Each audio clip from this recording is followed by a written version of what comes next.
The snow wasn't just falling, it was erasing the world. Each flake a tiny white lie, covering the hard frozen truth of the yard. But it couldn't cover the voices. Cruelty has a sound that cuts through any storm. Mildred May Whitley felt it on her skin, colder than the air. Her back was pressed against the porch post, her hands tied. Not with rope, but with shame. And her in-laws, they circled her like vultures who'd finally found a meal too weak to run. Her scalp was a pale, gleaming thing under the winter sky. They'd already taken her hair. Every snip of the shears had echoed in the silence, a sound louder than a gunshot. 45 years. 45 years of being a wife, a mother, a neighbor. All of it brought her to this. A widow, a pauper, and now a spectacle. Her daughter Eliza stood just feet away. She was only 20. They had cut her hair too, but with a different kind of malice. Hacked at it, leaving it in ragged, weeping clumps. Eliza's face was flushed, the look of someone watching their whole world get torn apart and being utterly powerless to stop it.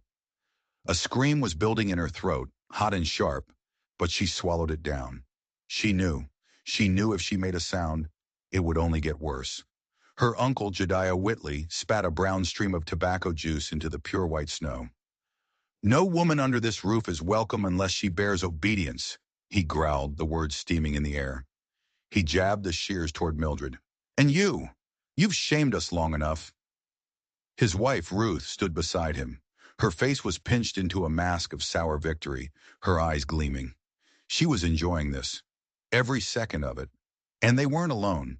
Neighbors lined the fence, their faces half hidden, their silence a weapon sharper than any blade. They were witnesses, accomplices. No one stepped forward. No one spoke a word for the widow. Mildred felt their eyes on her, colder than the wind, deeper than the snow. She wouldn't cry. She promised herself that. Tears would just be water for the seeds of their hatred. So she stood there rigid, her breath coming in small white puffs. Her heart was a frantic drum against her ribs, but her face was a stone. The shears scraped again, just for show, against her bare scalp. Another small dark lock they'd missed fell to the ground. It looked like a drop of blood on a white sheet. Eliza's hands were fists inside her skirt, her knuckles white. She wanted to claw at them, to scream, to run, but the memory of an empty stomach and the threat of eviction held her in place. Jediah had made it clear. One wrong move, and they'd be tossed into the drifts with nothing. Nothing at all. Ruth sneered, scooping up a handful of Mildred's dark hair from the snow. She let the strands drift from her fingers like dead leaves. "Look at her," she called out to the silent crowd. "A bald crow. Let everyone in this town see what happens when pride forgets its place." A boy's cruel laughter cut through the air. The sound hit Mildred like a physical blow. Her knees felt weak, but she locked them. She would not fall. If she fell, they would say she was broken. The snow began to fall harder, faster, as if trying to hide the ugly scene. And that's when another sound broke the stillness. It wasn't the wind. It wasn't a jeer from the crowd. It was the steady, rhythmic crunch of boots on frozen ground. Slow, deliberate, unhurried. The crowd's murmur shifted. Heads turned. A figure was emerging from the swirling white haze. A man. He was tall, so tall he seemed carved from the mountains themselves, and his chest was bare, completely bare, even as the wind howled and the cold bit at everyone else's skin. A single buffalo hide was draped over one shoulder. His skin was the color of bronze polished by the sun. His hair was long and black and wild, and his arms were a roadmap of old scars. He moved like a man who had never once in his life worried about the judgment in another man's eyes. He stopped at the edge of the yard. His name was Taza Lanahawk, and his dark eyes took in everything in a single, sweeping glance. The shears in Jediah's hand, the dark hair scattered in the snow, the trembling daughter, and the bald widow, trying to hold herself together with nothing but bone and will. His presence was so immense, it silenced everything. Even Jediah's taunts died in his throat. Eliza couldn't breathe. She'd seen Apache men before, from a distance, but never one like this. Never one who wore stillness like a held storm. He didn't look at Eliza for long. His gaze kept returning to her mother, then to the cruel circle of family surrounding her. Jedediah found his voice, but it was thin, brittle. "This ain't your business, savage. Go on back to your hills." Taza's reply was low, rough as rock, but it carried a weight that seemed to bend the air itself. "I said nothing of business." He took one more step. The crunch of his boot was the only sound in the world. He stopped right between Mildred and her tormentors. "But I see cruelty." The silence that followed was absolute. You could have heard a snowflake land. Ruth's lips vanished into a thin white line. A few of the neighbors shuffled their feet, suddenly very interested in the toes of their boots. Taza bent down. He reached out and gathered a small clump of Mildred's hair from the snow. He held it for a moment, then let it slip through his fingers. His face didn't change, but the gesture was louder than a scream. It was an accusation. It was a judgment. Then his eyes flicked to Eliza, just for a second. There was fire in them, and something else she couldn't name. Then he looked back at her mother, and he spoke two words that changed everything. "You're coming." It wasn't a question. It was a statement of fact. Jedediah barked out a laugh, but it was hollow, all air and no force. "She ain't yours to take." Taza didn't answer him. He didn't even look at him. He just stood there, shirtless in the blizzard, a pillar of defiance. The snow was starting to collect on his broad shoulders, a dusting of white on bronze skin.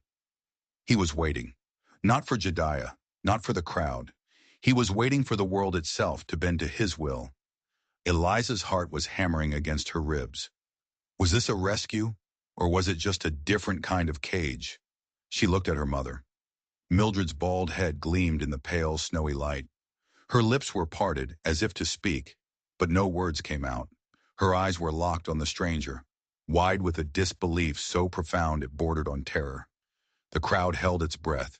The storm swirled. The shears hung limp in Jedediah's hand. And Eliza knew, with a certainty that chilled her to the bone, that this single moment was a crossroads, and she had no idea where either path led. The path led deep into the woods to a cabin that seemed to be hiding from the world. It was small, hunkered down under a heavy blanket of snow, smoke curling from its chimney like a secret. Mildred went in first. Her shoulders were slumped, her head now covered by a thin scarf, a flimsy shield against the memory of the shears. Eliza followed right behind, feeling the ragged edges of her own hair against her neck, a constant, ugly reminder. Taza came last, his presence filling the small space, warmer and more solid than the fire burning in the hearth. The cabin smelled of wood smoke and cedar. He set a bundle of dried meat on the rough-hewn table, then stepped back, giving them space. Or maybe he was just watching. Mildred sat stiffly on a stool, her hands clenched in her lap. Eliza just stood there, snow melting from the hem of her dress and puddling on the floorboards. The only sounds were the crackle of the fire and the moan of the wind outside. The silence was thick with shame. Mildred's shame. She could feel the town's eyes on her, even here. Could hear their whispers in the rustle of the pines. A ruined woman, led away by a savage. The gossip would be a fire of its own, burning through the town until spring. Taza moved to the corner and lit a lamp, the soft glow pushing back the shadows. He didn't stare. Eliza could feel his awareness of them, but his gaze was respectful, distant. His silence wasn't like the town silence. It wasn't a judgment. It was something else. It was a space, a quiet place for them to fall apart or put themselves back together.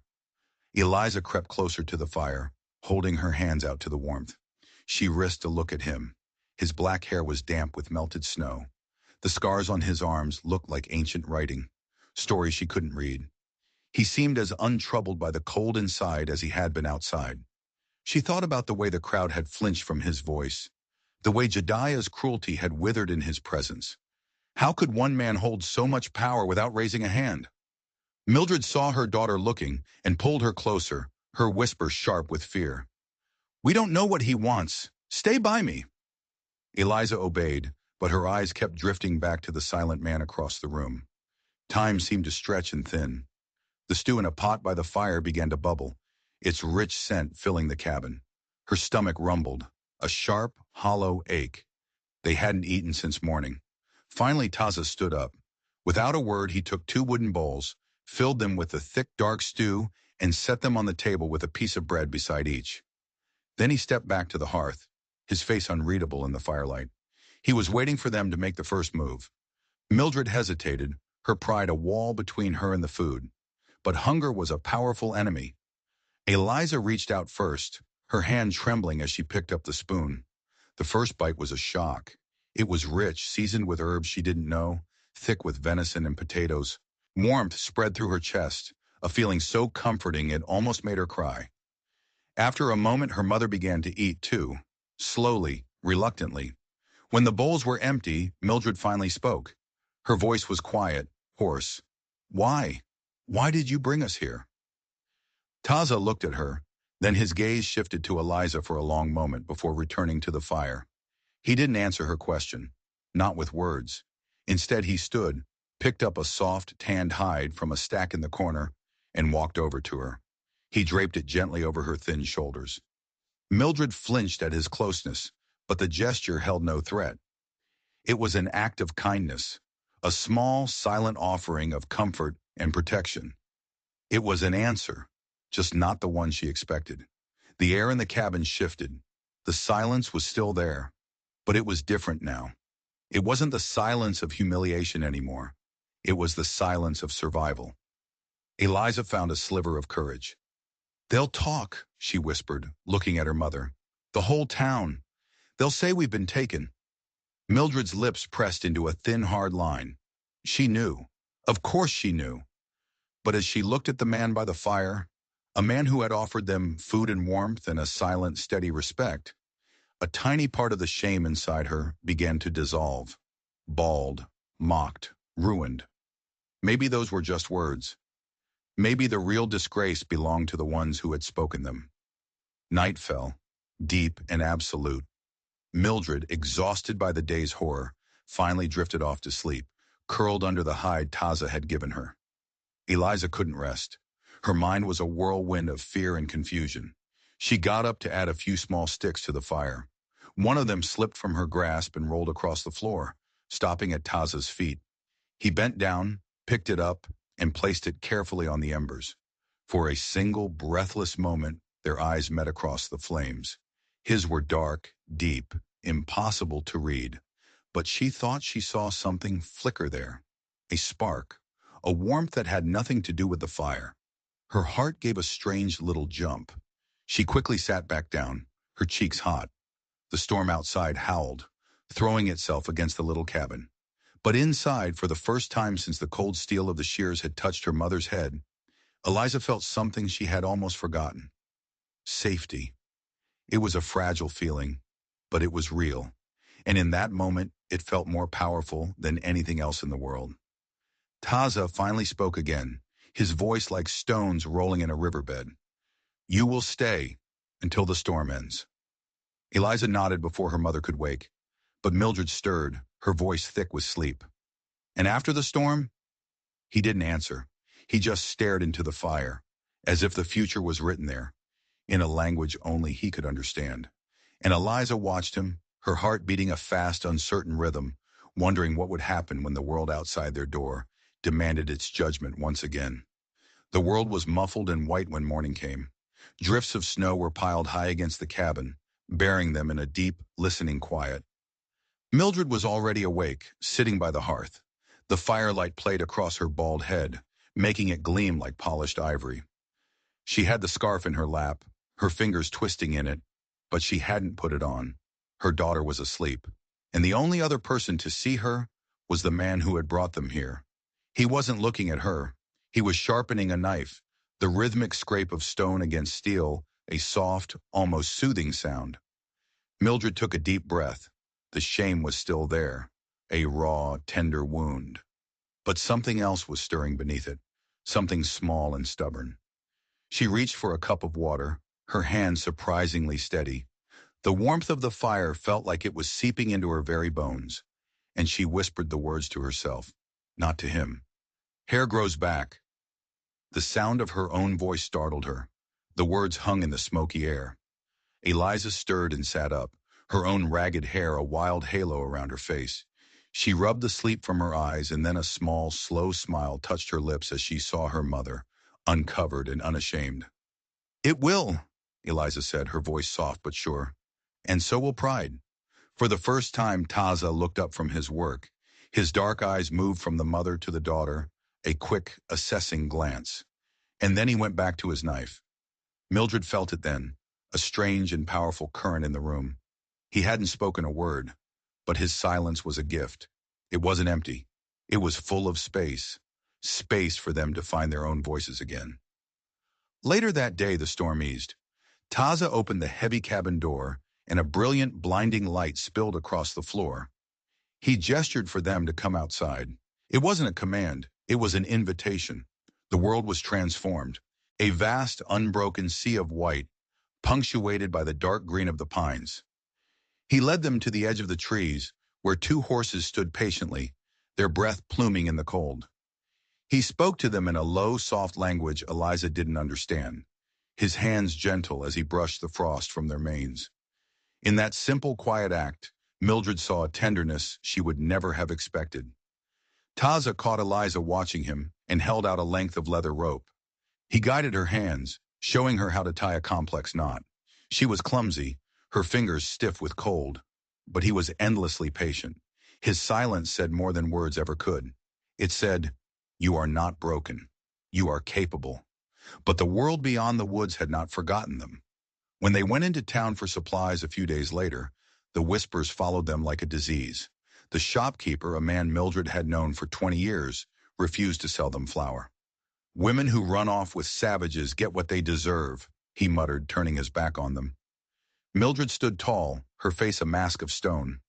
Eliza's hands clenched into fists, but she said nothing. She looked at Taza. He stood behind them, a silent, immovable shadow. His presence was an anchor in the storm of their scorn. He didn't react. He didn't speak, but his stillness was its own kind of power. It gave her the strength to walk out of that store, with her head held high. On the walk back to the cabin, Mildred finally broke the silence. Her voice trembled, but her words were iron. "They will never see us as anything but ruined." She stopped and turned to face her daughter, letting the full light of the winter sun fall on her bare head. "But perhaps ruin is not the end of a thing. Perhaps it is a beginning. I will not hide from them, Eliza. Not anymore." The words hit Eliza with the force of a physical blow. Her mother's dignity wasn't gone. It had just been buried, and now it was fighting its way back to the surface. That night, Mildred sat by the fire, sewing. She was patching a tear in one of Taza's hides, her fingers moving with a steady, purposeful rhythm. It was the first useful thing she had done since the day of her humiliation. When Taza came in from tending the horses, he stopped and watched her for a moment. He gave a single, small nod. That was all. But it was enough. It was an acknowledgement, a sign of respect. Eliza felt a pang of something that felt strangely like jealousy. She wanted a nod like that. She wanted to be useful too. When he set down his bow, she picked up the buffalo hide he'd worn that first day.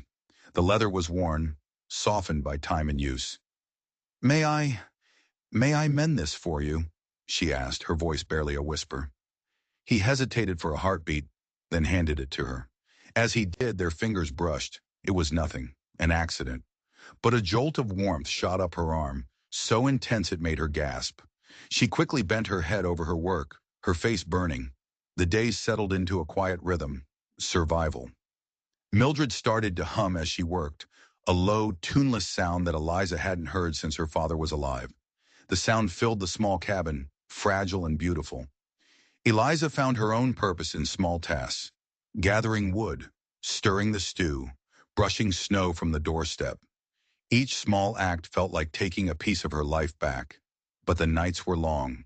Eliza would lie awake, listening to the fire and the slow, steady breathing of the man sleeping across the room. She wondered about the scars he carried, the ones on his skin and the ones he kept hidden. Was his silence a shield, or was it a kindness? One night, when her mother was sound asleep, she finally dared to speak her fear aloud. "They'll come back, my uncle and his men. They won't just let this go." Taza lifted his eyes from the fire. They were dark and deep, and in them she saw something ancient and unyielding. He didn't say a word. He just reached for another log and placed it carefully on the flames. Sparks flew up, a brief, brilliant constellation in the dark. The simple gesture was more reassuring than any promise. He would not run. He would not bend. Eliza shivered, but it wasn't from the cold. It was from the terrifying, exhilarating knowledge that this man would stand his ground, no matter what. She felt a fierce, protective loyalty to him bloom in her chest, a feeling so strong it scared her. As she turned back to her sleeping mother, she thought, dignity isn't something they can take from you unless you let them.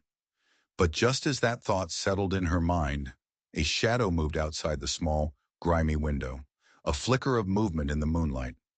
Unseen by the people in the cabin, a set of fresh footprints was being pressed into the snow. Heavy boots.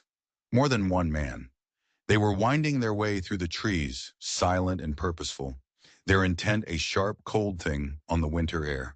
The quiet was about to be broken. The storm came back with a vengeance.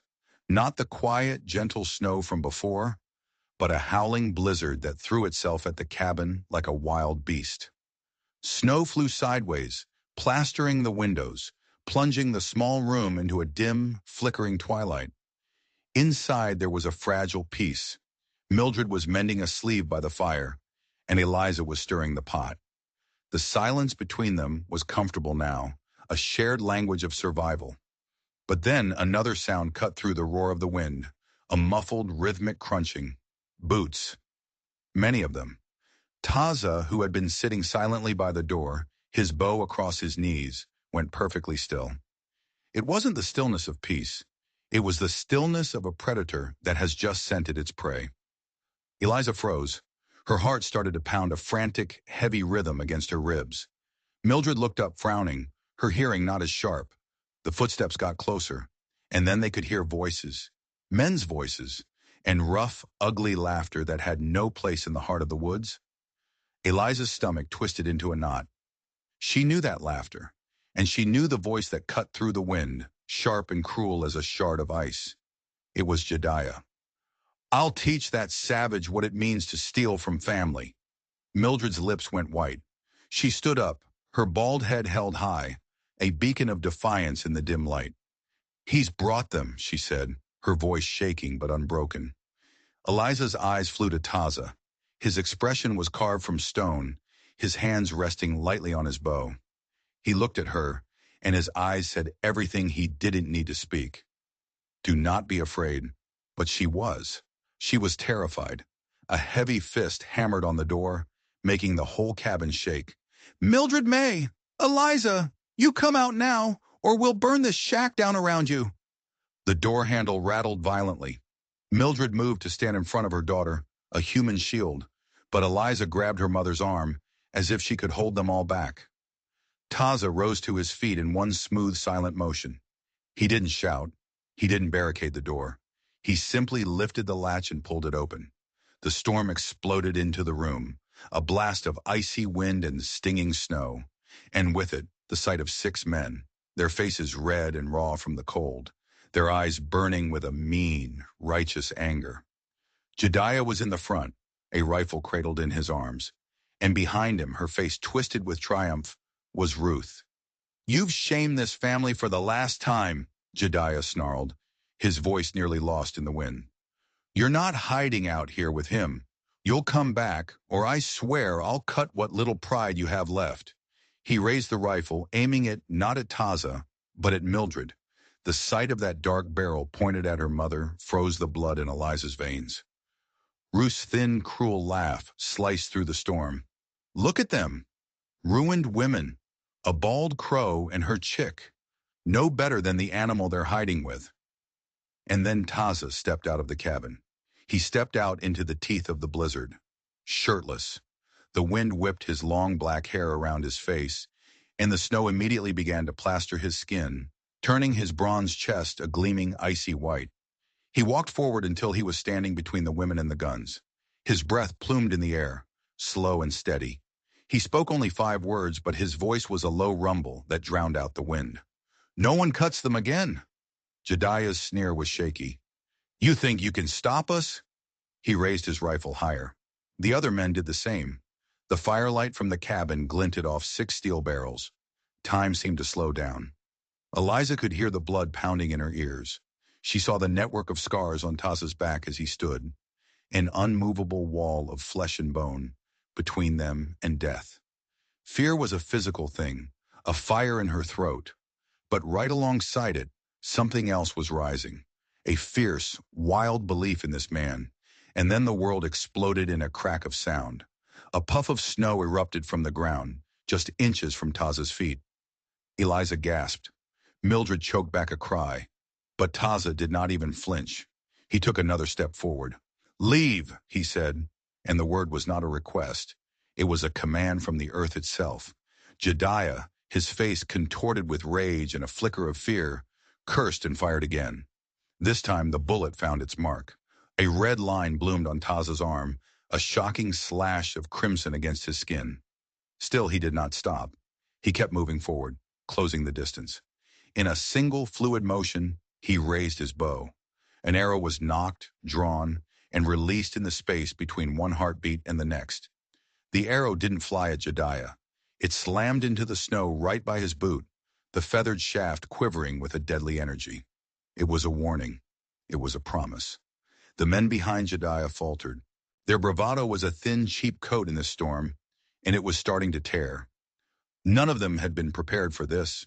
For a man half naked and bleeding in a blizzard, to face down 6 rifles with nothing but a bow and a will of iron. Ruth shrieked, her voice high and panicked. "He'll kill you, Jed! He'll kill us all!" And that was it. Jedediah's courage shattered like glass. He stumbled backward, his rifle lowering, his eyes darting from the quivering arrow to the bleeding man who had fired it. The other men needed no more encouragement. They turned, muttering and cursing, and began to retreat, their forms quickly swallowed by the swirling snow. The circle was broken, crushed under the weight of a courage they could not comprehend. Eliza felt the air rush back into her lungs in a ragged, painful sob. Relief and terror were a toxic cocktail in her veins. Taza stood his ground, watching them go, his bow still ready. Only when their figures had completely vanished into the white fury of the storm did he finally lower it. He turned, and the firelight from the cabin caught the trail of blood running down his arm. Eliza didn't think. She ran to him. "You're hurt." Her hands hovered over the wound, wanting to help but afraid to touch. He looked down at her, snow clinging to his eyelashes, his breath coming in harsh, ragged pants. Their eyes met, and in his, for the first time, she saw the hardness soften. She saw the man behind the warrior. Mildred was right behind her, tearing a long strip of cloth from her own dress. Her hands were steady as she began to bind the wound. "You stood for us," she murmured, her voice thick with an emotion Eliza couldn't name. "We will not forget it." They guided him back inside into the warmth of the fire. Eliza's fingers trembled as she helped tighten the bandage, the heat of his skin a searing brand against her own. For the first time since this nightmare began, she felt a strength that was all her own. It was a small, fragile thing, born from the ashes of her fear, but it was there. The storm raged on outside, but a different kind of storm had just broken inside the cabin. Mildred sat back on her heels, her bald head gleaming, her eyes sharper and clearer than they had been in years. "They will come back," she said, her voice quiet but certain, "and the town will be watching. But this time," she looked at her daughter, and then at the man who had bled for them, "this time, we will not be the ones who bow." Eliza pressed her hand gently over the makeshift bandage, feeling the steady, powerful thrum of his pulse beneath her palm. She swallowed down the last of her fear. She had seen what it was to be shamed, and now she had seen what it was to fight back. Her heart raced, not with terror, but with a terrible, chilling certainty. The world's judgment wasn't over. Jedediah and Ruth wouldn't give up. And as the wind howled like a hungry wolf, a new thought took root in her mind, a thought so terrifying it stole her breath. When they came back, it wouldn't be her mother they were after, and it wouldn't be Taza. It would be her. The thaw came slowly, reluctantly. Winter clung to the mountains, but in the small clearing around the cabin, the snow began to recede, revealing the hard, damp earth beneath. The cabin was no longer a prison, it was a fortress. It was a home. Mildred moved with a new grace, a quiet confidence that had nothing to do with hair. Her baldness, once a brand of shame, now seemed like a symbol of her strength. She wore it like a queen wears a crown. Eliza watched her, and for the first time, she saw not just her mother, but a woman of incredible power. A woman she wanted to be. Taza's wound healed, leaving a clean white scar on his bronze skin. He never spoke of it, but Eliza saw the way he sometimes moved his arm, testing it, stretching it. She made him a new bandage from a piece of clean linen she'd bought in town, her stitches small and neat. He accepted it with a solemn nod that felt more intimate than a kiss. Their silence had become its own language, a shared glance across the fire. The way he would place a perfectly roasted piece of meat on her plate, the way she would make sure the fire was burning bright when he came in from the cold.